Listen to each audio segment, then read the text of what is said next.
Hello viewers, आज के video में हम देखेंगे 9वीं हिंदी विषय की वार्षिक परीक्षा में आने वाले महत्वपूर्ण पद। तो पद वाला जो प्रश्न आता है उसमें आता है कि निम्नलिखित पद्यांश की संदर्भ प्रसंग सहित व्याख्या कीजिए। ठीक है, निम्नलिखित पद्यांश की। इसके पहले हम गद्यांश की संदर्भ प्रसंग सहित व्याख्या कर चुके हैं। यदि आपने नहीं देखा हो तो नीचे डिस्क्रिप्शन में जो लिंक दे रखी है उसमें सारे हिंदी के महत्वपूर्ण प्रश्न वार्षिक परीक्षा के लिए दे रखे हैं। तो शुरू करते हैं पदों की संदर्भ प्रसंग सहित व्याख्या। तो पहला और सबसे महत्वपूर्ण है, प्रेमी ढूंढत में फिरो, प्रेमी मिले न कोई, प्रेमी को प्रेमी मिले, सब विष अमृत होई। तो यहाँ पर हम लिखेंगे सबसे पहले संदर्भ। ठीक है, संदर्भ, यहाँ हमें शब्दार्थ नहीं लिखना है। यहाँ पर हम लिखेंगे सबसे पहले संदर्भ। तो संदर्भ में आता है पाठ का नाम और कवि का नाम। तो यहाँ पाठ है साखिया और कवि है कबीरदास, लेकिन हमें संदर्भ इस तरह से लिखना है। संदर्भ में लिखेंगे प्रस्तुत पद्यांश हमारी पाठ्य पुस्तक क्षितिज के पाठ साखिया से लिया गया है, इसके कवि कबीरदास है। ठीक है, तो संदर्भ कोई सा भी गद्यांश आए या पद्यांश आए, हमें संदर्भ इसी तरह से लिखना है। जब हम गद्यांश में संदर्भ लिखेंगे तो यहाँ हम गद्यांश लिख देंगे और पद्यांश में लिखेंगे तो यहाँ पद्यांश लिख देंगे। उसके बाद पाठ का नाम और कवि का नाम आएगा, लेकिन गद्य होगा तो पाठ का नाम और लेखक का नाम हम यहाँ लिखेंगे। तो इस पद में हम लिखेंगे प्रस्तुत पद्यांश हमारी पाठ्य पुस्तक क्षितिज के पाठ साखिया से लिया गया और इसके कवि कबीरदास हैं। इसके बाद हम लिखेंगे प्रसंग। तो प्रसंग में है कवि ने प्रभु भक्ति का वर्णन किया है। तो प्रसंग पद को पढ़ के लिखा जा सकता है। पद को पढ़ने के बाद उसमें हम समझते हैं कि किस विषय पे लिखा गया है, किस बारे में यहाँ कहा गया है। तो जिस बारे में वो पद होता वही यहाँ प्रसंग में हम लिखते हैं। तो यहाँ पे कवि ने प्रभु भक्ति का वर्णन किया है। इसके बाद हम लिखेंगे व्याख्या या भावार्थ। ठीक है, व्याख्या लिखेंगे। यहाँ पर कवि कहता है कि मैं ईश्वर प्रेमी अर्थात प्रभु भक्त को ढूंढता फिर रहा था, पर अहंकार के कारण मुझे कोई प्रभु भक्त न मिला। जब दो सच्चे प्रभु भक्त मिलते हैं तो मन की सारी विष रूपी बुराइयां समाप्त हो जाती है तथा मन में अमृतमयी अच्छाइयां आ जाती है। फिर से इसकी व्याख्या देख लेंगे। कवि कहता है कि मैं ईश्वर प्रेमी अर्थात प्रभु भक्त को ढूंढता फिर रहा था, पर अहंकार के कारण मुझे कोई प्रभु भक्त न मिला। जब दो सच्चे प्रभु भक्त मिलते हैं तो मन की सारी विष रूपी बुराइयां समाप्त हो जाती है और मन में अमृतमयी अच्छाइयां आ जाती है। तो यहाँ पे जो पद था इसका हमने संदर्भ प्रसंग से व्याख्या कर ली है। इसके बाद अगला पद देखेंगे और अगला पद है आई सीधी राह से गई न सीधी राह, सुषुम सेतु पर खड़ी थी बीत गया दिन आह, जेब टटोली कोड़ी न पाई, माझी को दू क्या उतराई। तो यहाँ पे हम संदर्भ में हम लिखेंगे जिस तरह से हम लिखते हैं। तो ये पाठ का नाम यहाँ पर वाक है, वाक से लिया गया है ये, और इसके कवि है ललध्य। ठीक है, कवयित्री है, ललध्य है कवयित्री।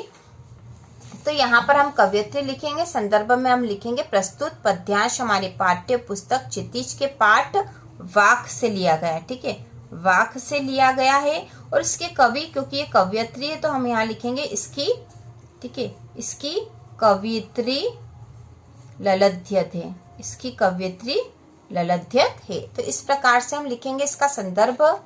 प्रसंग लिखेंगे कवयित्री ने आत्मावलोकन की अभिव्यक्ति के बारे में कहा है। ठीक है, आत्मावलोकन मतलब स्वयं का अवलोकन। ठीक है, कवयित्री ने स्वयं अपने अवलोकन की अभिव्यक्ति के बारे में कहा है। इसके बाद हम भावार्थ या व्याख्या करेंगे। कवयित्री कहती है कि प्रभु की प्राप्ति के लिए वह संसार में सीधे रास्ते से आई थी, किंतु यहाँ आकर मोह माया आदि सांसारिक उलझनों में फंसकर अपना रास्ता भूल गई। वह जीवन भर सुषुम्ना नाड़ी के सहारे कुंडलिनी जागरण में लगी और इसी में जीवन बीत गया। जीवन के अंतिम समय में जब उसने जेब में खोजा तो कुछ भी न था।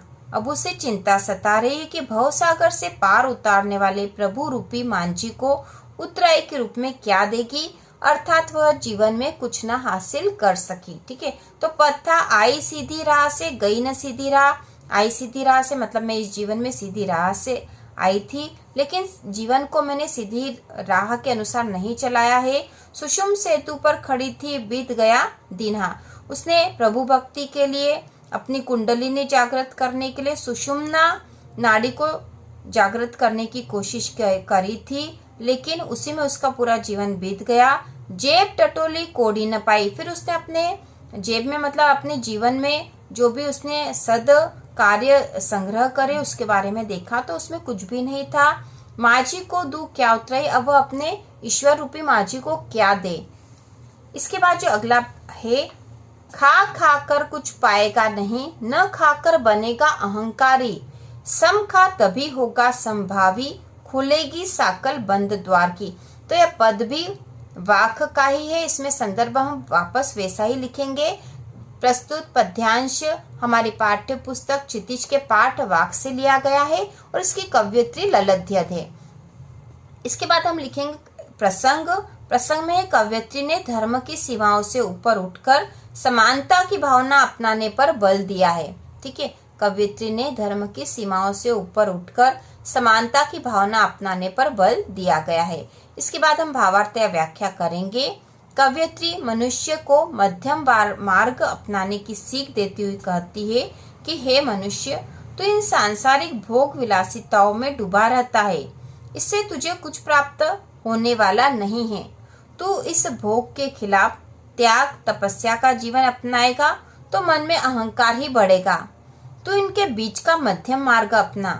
भोग त्याग सुख दुख के मध्य का मार्ग अपनाने से ही प्रभु प्राप्ति का बंद द्वार खुलेगा और प्रभु से मिलन होगा।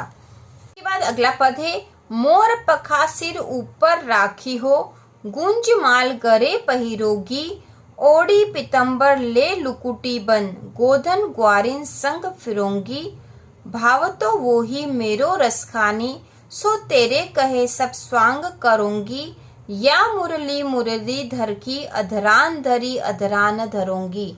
तो यहाँ संदर्भ हम उसी तरीके से लिखेंगे कि प्रस्तुत पद हमारी पाठ्य पुस्तक क्षितिज के पाठ सवैये से लिया गया है और इसके कवि रसखान हैं। इसके बाद हम प्रसंग लिखेंगे। तो प्रसंग कवि ने कृष्ण के अतुलनीय सौंदर्य का चित्रण किया है। इसके बाद भावार्थ या व्याख्या। कृष्ण के सौंदर्य पर मुग्ध एक गोपी दूसरी गोपी से कहती है कि हे सखी, मैं कृष्ण की तरह ही अपने सिर पर मोर के पंखों का मुकुट तथा गले में गुंज की माला पहनूंगी। मैं पीले वस्त्र धारण कर श्री कृष्ण की तरह ही गायों के पीछे लाठी लेकर वन वन फिरूंगी। मेरे कृष्ण को जो भी अच्छा लगता है मैं वह सब कुछ करने को तैयार हूँ, पर हे सखी, कृष्ण की उस मुरली को मैं अपने होठों पर कभी न रखूंगी, क्योंकि उस मुरली ने ही कृष्ण को हमसे दूर कर रखा है। इस प्रकार से हम इस पद की व्याख्या कर देंगे। इसके बाद अगला पद देखेंगे और अगला पद है, सुबह सुबह बच्चे काम पर जा रहे हैं। हमारे समय की सबसे भयानक पंक्ति है यह।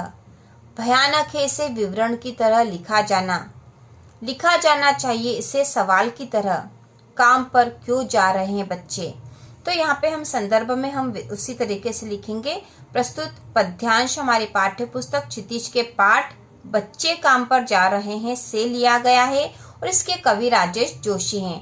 इसके बाद प्रसंग में हम लिखेंगे, कवि ने बताया है कि बच्चे किन किन परिस्थितियों में काम पर जा रहे हैं। इसके बाद भावार्थ या व्याख्या। अत्यधिक सर्दी में कोहरे से ढकी सड़क पर बच्चे काम पर जा रहे हैं। वे मजदूरी करने को विवश हैं। यह विसंगति है। ठीक है, यह कैसी विसंगति है कि जिस उम्र में बच्चों को खेलना चाहिए, स्कूल जाना चाहिए, वे काम को करने को विवश है। बच्चों का काम पर जाना कवि को अंदर तक झकझोर देता है। यह सबसे भयानक पंक्ति है, उससे भी ज्यादा भयानक है इसे विवरण जैसे लिखे जाना। इसे सरकार, शासन, समाज आदि से पूछा जाना चाहिए कि बच्चे काम पर क्यों जा रहे हैं। अगला पद है, तो फिर बचा ही क्या है इस दुनिया में? कितना भयानक होता अगर ऐसा होता। भयानक है, लेकिन इससे भी ज्यादा यह कि है सारी चीजें हस्त मामूल। पर दुनिया की हजारों सड़कों से गुजरते हुए बच्चे, बहुत छोटे छोटे बच्चे काम पर जा रहे हैं। तो इस पद में भी संदर्भ हम उसी प्रकार से लिखेंगे। प्रस्तुत पद्यांश हमारे पाठ्यपुस्तक क्षितिज के पाठ बच्चे काम पर जा रहे हैं से लिया गया और इसके कवि राजेश जोशी हैं। इसके बाद प्रसंग में हम लिखेंगे कवि ने बच्चों की दुरावस्था का दर्द व्यक्त किया है। इसके बाद भावार्थ या व्याख्या करेंगे और इसमें हम लिखेंगे कवि कहते हैं कि यदि बच्चों की किताबें, खेल के मैदान, पाठशाला आदि नष्ट हो गए हैं तो बचा ही क्या है, अर्थात कुछ भी नहीं बचा है। यदि कुछ भी न बचना तो भयानक बात थी, पर उससे भी अधिक भयानक बात यह है कि सब कुछ पहले जैसा ही है, कुछ भी नष्ट नहीं हुआ है। सब कुछ होने के बाद भी दुनिया की सड़कों पर हजारों बच्चे काम पर जा रहे हैं। यह भयानक स्थिति है। तो इस प्रकार हमने महत्वपूर्ण पद्यांश कर लिए हैं जो कि आपके एग्जाम में आएंगे। तो इसी प्रकार के और वीडियो देखने के लिए 9वीं की वार्षिक परीक्षा की संपूर्ण तैयारी के लिए चैनल को सब्सक्राइब कीजिए।